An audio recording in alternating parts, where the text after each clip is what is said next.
हजरत मौलाना मुफ्ती अबू इसहाक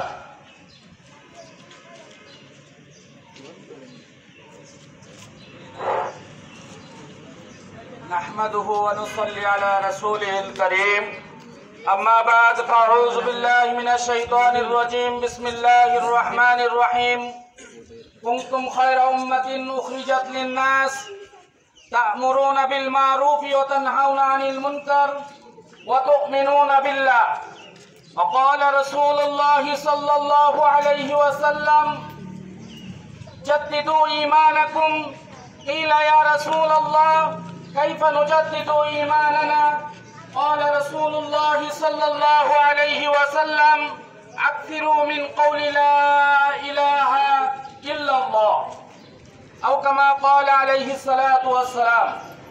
আল্লাহ পাক রব্বুল আলামিনের দরবারে লাখো কোটি শুকরিয়া আদায় করি যে আল্লাহ পাক রব্বুল আলামিন আমাদের সকলকে এক ঈমানি দায়িত্বে অংশগ্রহণ করার মতো তৌফিক দান করেছেন। সকলেই আলহামদুলিল্লাহ বলি।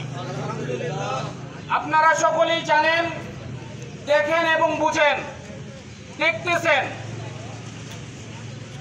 বর্বর ইসরায়েলিরা কেমনে করে আমার মুসলমান ভাই,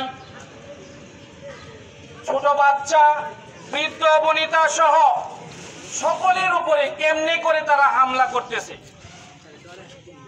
আজকে পত্র পত্রিকা খুললে দেখা যায়, নিউজগুলো পড়লে দেখা যায় ছোট ছোট শিশু যারা এখনো কিছুই বুঝে না, যাদের উপরে এখনো কিছুই হয় নাই, এমন বাচ্চাগুলো ক্ষত বিক্ষত অবস্থায় রাস্তাঘাটে পড়ে আছে। বৃদ্ধ ক্ষত বিক্ষত হয়ে মুমূর্ষ অবস্থায় রাস্তাঘাটে পড়ে আছে।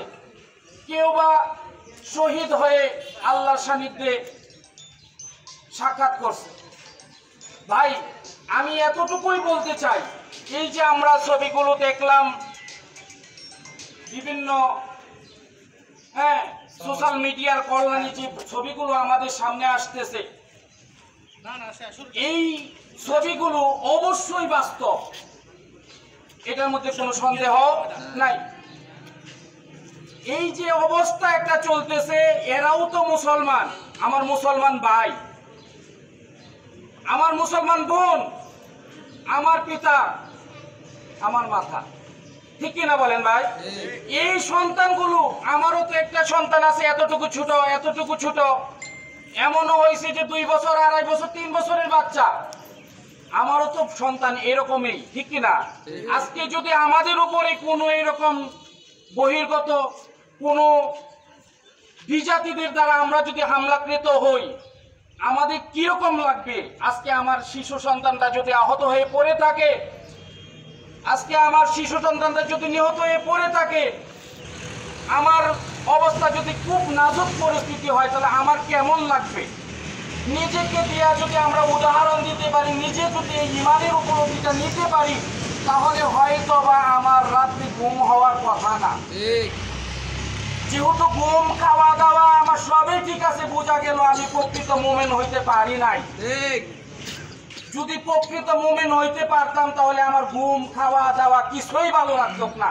শুধু একমাত্র ভালো লাগতো এতটুকুই যে কি হইতেছে এখানে, ঈমানি চেতনা নিয়ে যদি আমি সঠিকভাবে জিন্দেগি করতে পারতাম, তাহলে আমার ভালো লাগা, খাওয়া দাওয়া কিছু লাগার কথা ছিল না। ভাই, আমি শুধু এতটুকুই, আমাদের কিছু করণের নাই, শুধু আল্লাহ তাআলার কাছে দোয়া করতে পারি আর একটু প্রতিবাদ করতে পারি। এর চেয়ে বেশি কিছু করার দরকার, মানে এর চেয়ে বেশি কিছু করতে পারবো না, আমার ওই দুর্বলতা, আমি পারবো না। কিন্তু এতটুকু যদি না করতে পারি, কিয়ামতের দিন আমার আপনার জবাব দেওয়ার মতো কোনো থাকবে না। এই জন্য অন্তত পক্ষে হইলেও ঈমানের যে শাখাগুলো আছে তার মধ্য থেকে হলো নিন্দা, প্রতিবাদ জানানো, ঠিক